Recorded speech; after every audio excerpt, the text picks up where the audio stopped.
Hello friend, Teachmint में आपका स्वागत है। बिहार में भी शिक्षक दक्षता परीक्षा हुई है। उससे संबंधित जो क्वेश्चन एग्जाम में पूछे गए थे उसके आंसर की लेकर हम आए हैं। इसमें हम जो भी क्वेश्चन पूछे गए हैं उसके बारे में डिस्कस करेंगे और उसका एक्यूरेट आपको आंसर बताएंगे। इसकी सहायता से आप पता कर सकते हैं कि एग्ज़ाम में आपको कितने मार्क्स आए हैं और आपका क्या वहाँ पे परफॉर्मेंस रहा है। तो चलिए शुरू करते हैं आज का हम अपना ये वीडियो। क्वेश्चन की बात करें तो क्वेश्चन का लेवल काफ़ी अच्छा था। मतलब आप कह सकते हैं कि आसान क्वेश्चन पूछे गए थे। अगर आपकी बेसिक अच्छी है तो आप 80 प्लस मार्क्स आसानी से ला सकते हैं। तो चलिए शुरू करते हैं अपना वीडियो। पहला प्रश्न है कि शिक्षण से संबंधित समस्याओं को हल करने का दायित्व किसका है। तो ये जो दायित्व होता है वो शिक्षक का होता है। तो पहला ऑप्शन यहाँ पे करेक्ट हो जाएगा। दूसरा है, एक विद्यालय समाज का ही एक छोटा रूप है। यह कथन है सत्य है या असत्य है, कौन सा है? तो ये कथन बिल्कुल सत्य है, क्योंकि विद्यालय में आप देखते हैं कि अलग अलग समाज से बच्चे आते हैं, उनका अलग अलग परिवेश होता है, भाषा होती है। तो इस तरह से विद्यालय समाज का ही एक छोटा रूप होता है। तीसरा है कि एक अच्छा नेतृत्व कैसा होता है। तो यह प्रजातांत्रिक होता है। तो यहाँ पे ऑप्शन ए हमारा करेक्ट हो जाएगा। प्रजातांत्रिक का मतलब है कि जिसमें सभी लोग शामिल हो, सभी अपने विचार को रख सकें और उनकी सहायता से हम लोग आपसी मतभेद को भुला करके एक हो करके हम जब विचार लेते हैं तो वो हमारा प्रजातांत्रिक कहलाता है। तो ये नेतृत्व एक अच्छा नेतृत्व का गुण होता है जिसमें सभी को शामिल किया जाता है। नेक्स्ट है, स्कूलों में गठित बाल संसद के जल एवं पर्यावरण मंत्री का कार्य क्या होता है। तो इसका सही आंसर है कि स्वच्छ पेयजल और फुलवारी का ध्यान रखना।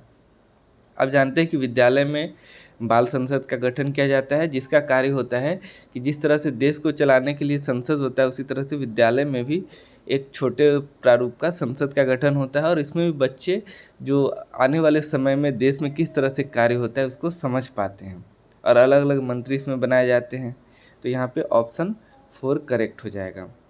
नेक्स्ट है कि विद्यालय के चेतना सत्र में सामान्यतः क्या होता है। तो उसमें हम लोग प्रार्थना भी करते हैं, समाचार वाचन और प्रेरक प्रश्न भी करते हैं, बच्चों को व्यायाम भी कराया जाता है। तो इस तरह से ये सभी जो चीज़ें हैं इसमें की जाती हैं। तो ऑप्शन 4 करेक्ट हो जाएगा। नेक्स्ट है कि विद्यालय में खेल घंटी प्रायः होती है। तो हम लोग जानते हैं कि आखिरी घंटी प्रायः खेल की घंटी होती है। तो ये बिल्कुल चौथा ऑप्शन फिर करेक्ट हो जाएगा। शिक्षा में सुधार किस प्रकार संभव है। तो अच्छे से अच्छे शिक्षक की नियुक्ति करके ही शिक्षा में सुधार संभव है। तो ऑप्शन यहाँ पे फर्स्ट हमारा करेक्ट हो जाएगा। ऑपरेशन ब्लैक बोर्ड संबंधित है किससे। तो यह शिक्षा से संबंधित है और इसमें कहा गया था कि विद्यालय के लिए जो न्यूनतम सामग्री जैसे ब्लैक बोर्ड है, बच्चों के बैठने के लिए डेस्क बेंच हो गया और भवन है, इन सब चीज़ों को मुहैया कराया जाए। तो ये ऑपरेशन ब्लैक बोर्ड शिक्षा से संबंधित है। ऑप्शन ए यहाँ पे करेक्ट हो जाएगा। नेक्स्ट है, प्राथमिक कक्षा के शिक्षक के लिए निम्न में से किसका ज्ञान सर्वाधिक है। तो प्राथमिक कक्षा की बात करें तो इसमें बाल मनोविज्ञान जो है वो चाइल्ड पेडागोजी जो होता है वो सबसे ज़्यादा महत्वपूर्ण होता है, क्योंकि बच्चे को समझ के उनके अनुसार शिक्षा देना बहुत ही आवश्यक है। नेक्स्ट है, प्रखंड स्तर के शिक्षा पदाधिकारी का नाम क्या होता है। तो जिसे हम लोग BEO कहते हैं, प्रखंड शिक्षा पदाधिकारी, ब्लॉक एजुकेशन ऑफिसर। तो यहाँ पे ऑप्शन सी करेक्ट है।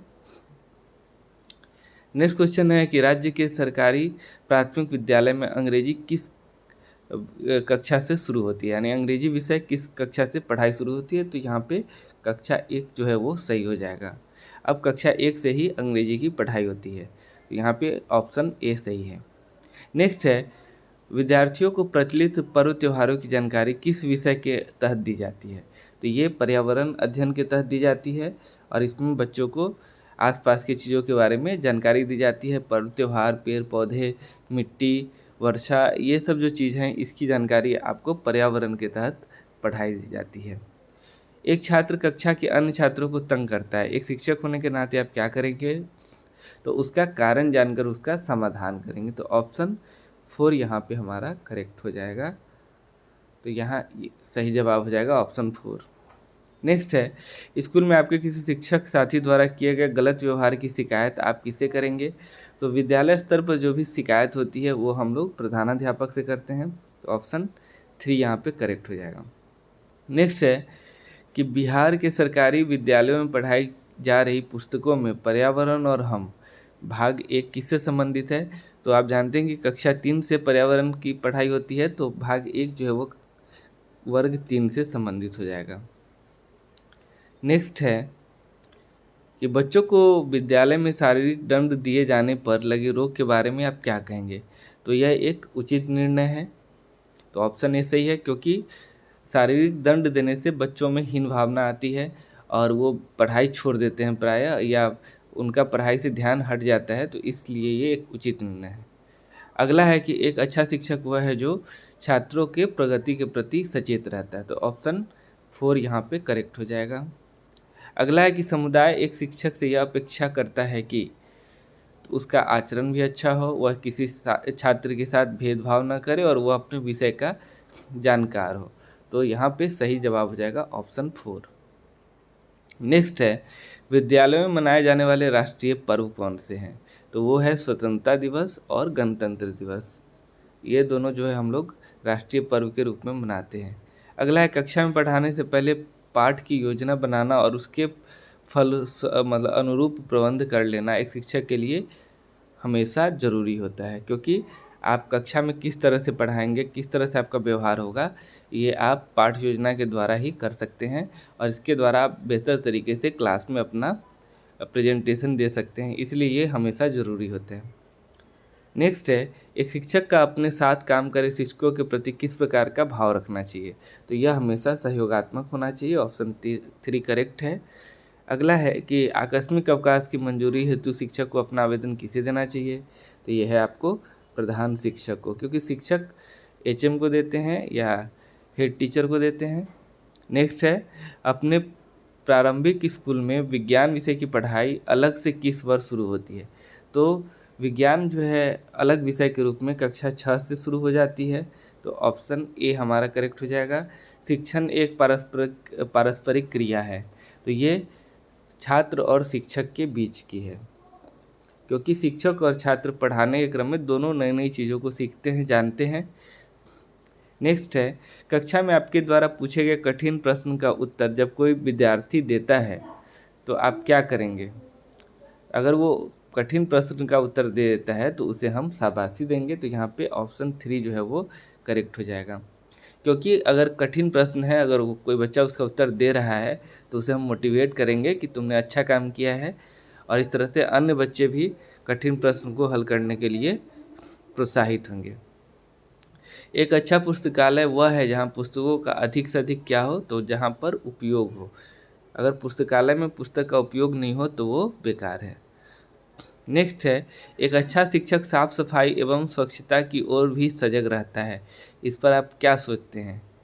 तो यह एक अच्छी बात है, क्योंकि एक शिक्षक को स्वच्छता के प्रति सजग होना चाहिए, क्योंकि बच्चे विद्यालय आते हैं और स्वच्छता नहीं होने से वो बीमार पड़ सकते हैं और साथ ही साथ विद्यालय भी देखने में अच्छा नहीं प्रतीत होगा। तो इस तरह से एक शिक्षक का दायित्व है कि विद्यालय परिसर को साफ सफाई के प्रति वो जागरूक रहे। एक शिक्षक का मुख्य कार्य है अच्छे नागरिक तैयार करना। ऑप्शन 4। अगला प्रश्न है कि एक शिक्षक का कक्षा में कमज़ोर विद्यार्थियों के प्रति कैसा व्यवहार होना चाहिए? तो उस पर हमें विशेष ध्यान देना चाहिए, क्योंकि हम जानते हैं कि विद्यालय में जो कमज़ोर बच्चे होते हैं उसके लिए हम लोग रिमेडियल क्लास चलाते हैं। उसके लिए हम लोग अलग से टाइम दे करके उन्हें पढ़ाते हैं, ताकि वो भी बच्चे अन्य बच्चों के सापेक्ष सीख सकें। तो यहाँ पे सही जवाब हो जाएगा ऑप्शन 2, यानी कि विशेष ध्यान देना चाहिए। अगला है सभी कक्षाओं में चौक डस्टर आदि की व्यवस्था करना बाल संसद के किस मंत्री का काम है? तो वो शिक्षा मंत्री का काम है, आप जानते हैं। ऑप्शन ए यहाँ पे करेक्ट हो जाएगा। नेक्स्ट क्वेश्चन है होश उड़ने का अर्थ है? तो होश उड़ने का अर्थ है हैरान हो जाना, मतलब किसी चीज़ को अचानक से हम सुनते हैं उसके बारे में तो जो आश्चर्य होता है, हैरान हो जाते हैं, उसी को हम लोग कहते हैं कि होश उड़ गए। तो ये सही जवाब हो जाएगा। मैथिल कोकिल किन्हें कहा जाता है? तो आप जानते हैं विद्यापति को कहा जाता है। तो ऑप्शन 2 करेक्ट हो जाएगा। कल्पना चावला का संबंध किस क्षेत्र से है? तो ये जो है आपको अंतरिक्ष से है। रात्रि का विलोम क्या होगा? तो रात्रि का विलोम यहाँ पे दिवस होगा, दिन होगा। तो ये यहाँ पर सही जवाब हो जाएगा। संधि के भेदों की संख्या कितनी होती है? तो संधि 3 प्रकार के होते हैं, स्वर संधि, व्यंजन संधि और विसर्ग संधि। तो यहाँ पे 3 करेक्ट आंसर हो जाएगा।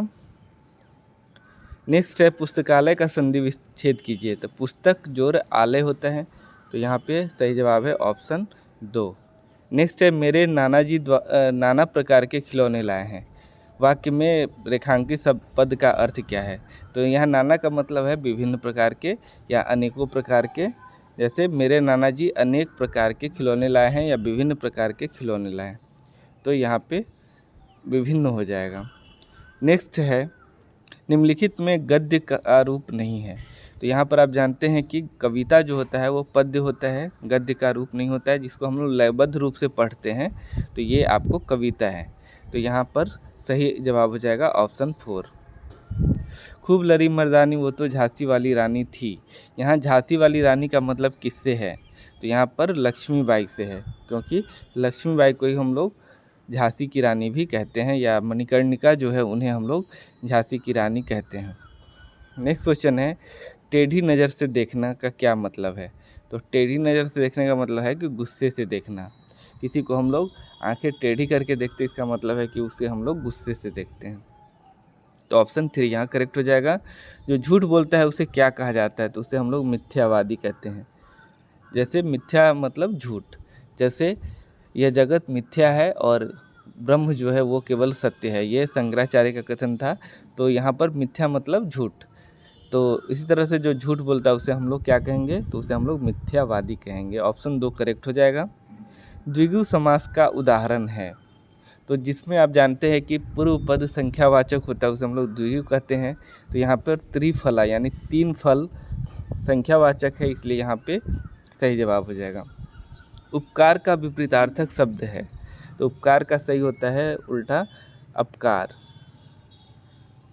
चांद का कुर्ता कविता के रचनाकार कौन है? तो वो है रामधारी सिंह दिनकर। ऑप्शन 2 करेक्ट हो जाएगा। जगन्नाथ का संधि विच्छेद क्या होगा? तो जगत जोर नाथ। ऑप्शन 3 यहाँ पे करेक्ट हो जाएगा। नेक्स्ट क्वेश्चन है हमारा वर्ग 7 की हिंदी पाठ्यपुस्तक का नाम क्या है? तो वो किसलय भाग 2। यहाँ पे सही जवाब हो जाएगा ऑप्शन 3, क्योंकि देखिए 1 2 में अंकुर होता है, उसके बाद कोपल चलता है और उसके बाद किसलय होता है। तो 6 और 7 में, जैसे 6 में 1 और 7 में 2, तो यहाँ पे ऑप्शन 3 करेक्ट हो जाएगा। काल के कितने भेद होते हैं? तो आप जानते हैं कि काल के 3 भेद होते हैं, भूतकाल, भविष्यकाल और वर्तमान काल। तो यहाँ पे ऑप्शन 3 करेक्ट हो जाएगा। अगला प्रश्न है कि नचिकेता कौन था? तो वो एक पितृभक्त था, यानी पिता का भक्त था। आप इस बात को जानते होंगे। नचिकेता की आपने कहानी पढ़ी होगी जो कठोपनिषद से लिया गया है, और उसमें नचिकेता द्वारा यमराज से जो कई प्रकार के प्रश्न पूछे जाते हैं, गूढ़ प्रश्न किए जाते हैं, उसके बारे में चर्चा की गई है। तो वो एक पितृभक्त होता है जो पिता की आज्ञा से यमराज के पास चला जाता है। नेक्स्ट क्वेश्चन है कि निरक्षर का अर्थ क्या है? निरक्षर का क्या अर्थ होता है? तो निरक्षर का अर्थ होता है जो पढ़ा लिखा नहीं है, जो अक्षर को नहीं पहचानता हो।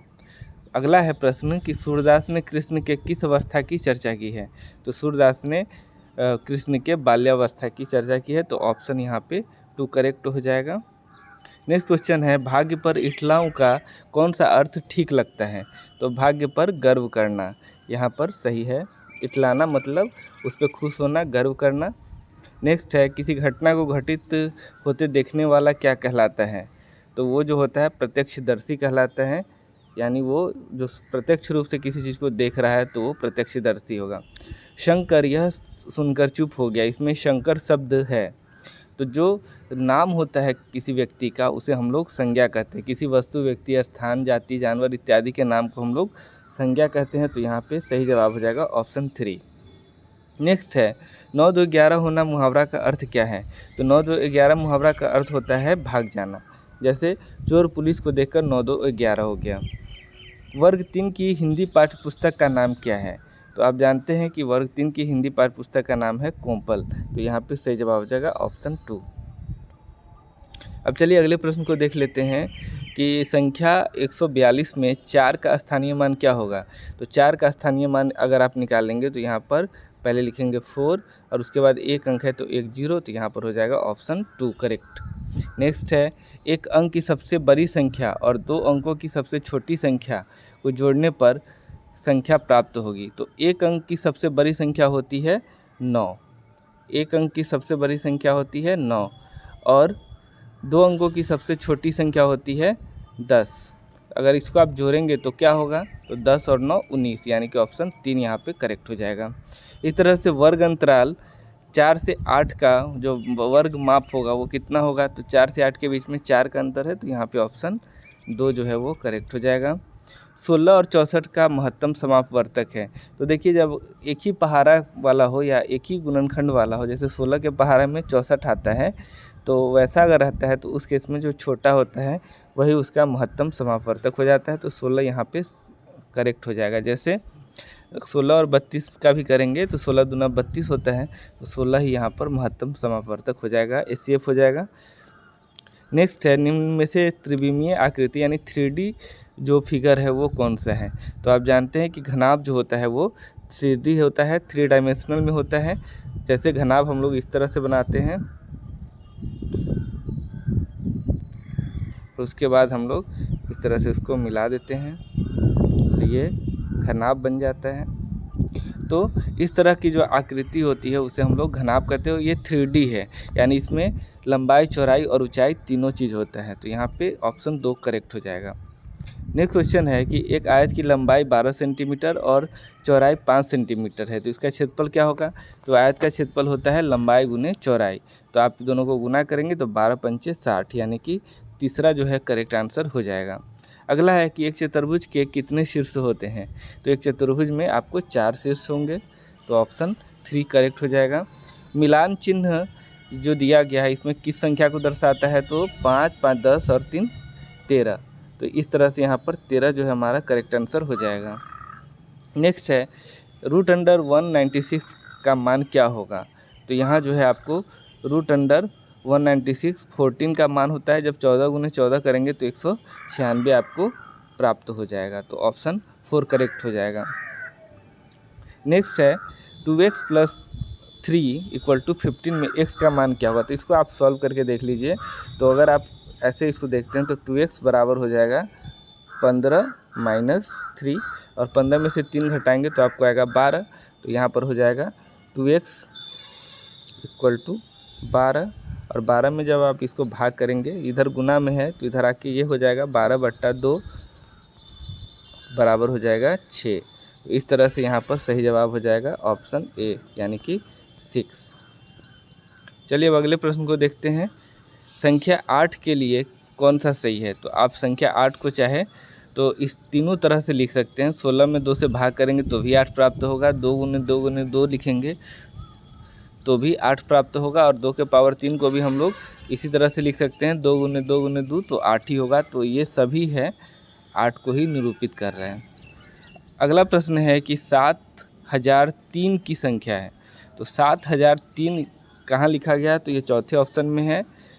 पहला ऑप्शन में है 7030, दूसरा में 7300, तीसरा में है 3007 और चौथा ऑप्शन है 7003। मोहन के पास 300 रुपये खर्च करने के बाद 800 रुपये बच जाते हैं, तो पहले कितने रुपए थे। बहुत ही आसान क्वेश्चन है। तो 300 रुपये 800 खर्च करने के बाद बच जाते हैं, तो 8 और 3 को जोड़ दीजिए तो 1100 रुपये यहाँ सही जवाब हो जाएगा।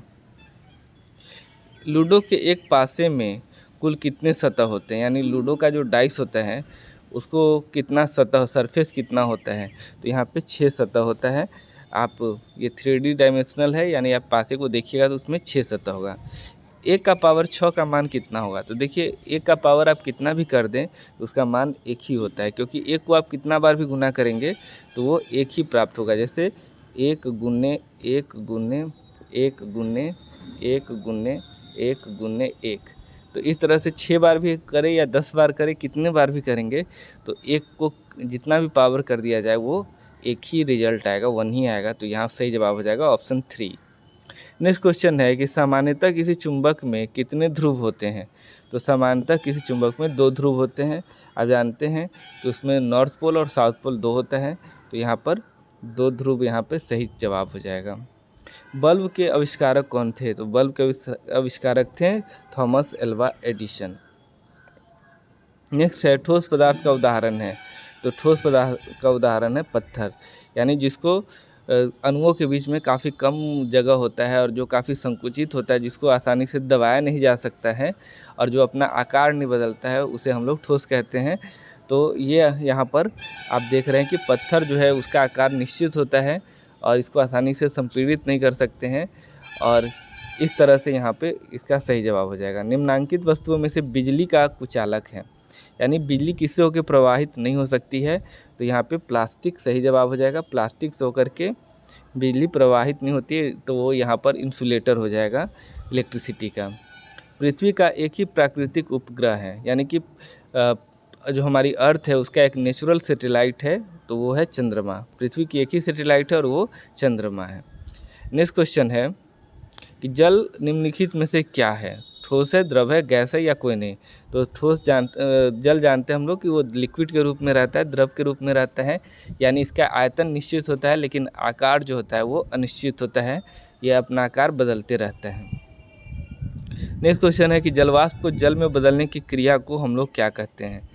तो जलवाष्प को अगर हम लोग जल में करते हैं तो उसको हम लोग ठंडा करते हैं, तो उसको संघनन बोलते हैं। तो यहाँ पे ऑप्शन बी करेक्ट हो जाएगा। सिरका में क्या पाया जाता है?